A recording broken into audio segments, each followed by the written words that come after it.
एका गावामध्ये एक शेतकरी राहत होता. त्याच्याकडे भरपूर शेती होती, परंतु काम करणारे लोक नव्हते.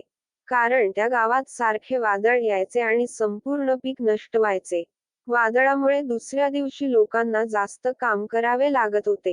शेतकऱ्याने अनेक गडी कामासाठी ठेवले, परंतु एक एक करून सर्वजण पळून गेले.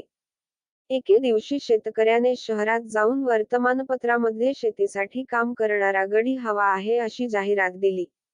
ही जाहिरात वाचून अनेक लोक आले, परंतु या गावात सारखे वादळ येतात आणि जास्त काम करावे लागते हे समजल्यानंतर कोणीही काम करण्यासाठी तयार झाले नाही. काही दिवसांनी एक तरुण शेतकऱ्याकडे आला आणि म्हणाला, मी तुमच्याकडे काम करण्यासाठी तयार आहे, परंतु माझी एक अट मान्य करावी लागेल. शेतकऱ्याने अट विचारली. तरुण म्हणाला, जेव्हा जेव्हा जोरात हवा सुटते तेव्हा मी झोपी जातो आणि मला झोपेतून उठवू नये.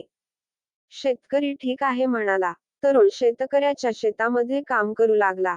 तो सर्व काम वेळेवर आणि चांगल्या प्रकारे करत होता. एका संध्याकाळी वादळ येत असल्याचे शेतकऱ्याने पाहिले आणि तो धावत मुलाकडे गेला.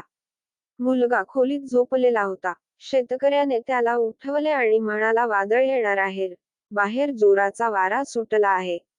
आपल्याला शेतात जाऊन काहीतरी करावे लागेल. मुलगा म्हणाला, मी तुम्हाला आधीच सांगितले होते की जोराचा वारा सुटल्यानंतर मी झोपतो. मला उठवू नका. मुलाचे उत्तर ऐकून शेतकऱ्याला खूप राग आला आणि तो एकटाच धावत शेताकडे गेला.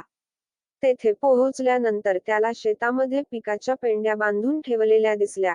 सर्व काही ठीक होते. वादळ आले तरी कोणतेही नुकसान होणार नव्हते. हे पाहून शेतकरी त्या मुलाच्या हुशारीवर खुश झाला. प्रत्येकाच्या आयुष्यात वाईट काळ येतो, परंतु असेच लोक टिकतात जे आधीपासून तयारी करतात.